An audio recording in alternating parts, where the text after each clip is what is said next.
Hello sir, तो कैसे हैं आप सब। आशा करते हैं आप सभी ठीक होंगे। तो मेरे ये मिनी ब्लॉग में आप सभी का स्वागत है। तो मैं ये मिनी ब्लॉग बनाया हूँ। आज मैं बरेली में हूँ और अपनी स्कूटी से जा रहा था स्विमिंग पूल। तो आप लोग ये बरेली का व्यू देख सकते हैं।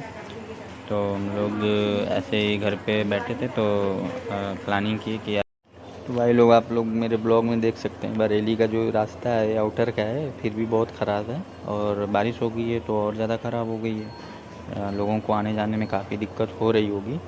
तो मेरे से क्या लेना देना, मैं तो बरेली का हूँ नहीं, मैं तो बनारस का हूँ।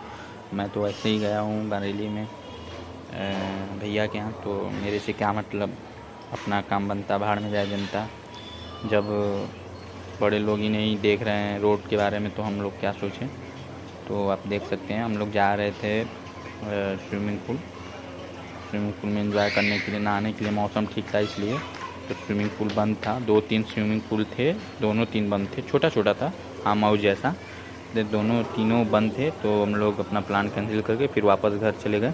अगर मेरा ब्लॉग अच्छा लगे तो प्लीज़ सब्सक्राइब शेयर ज़रूर करें और आशीर्वाद ज़रूर दें।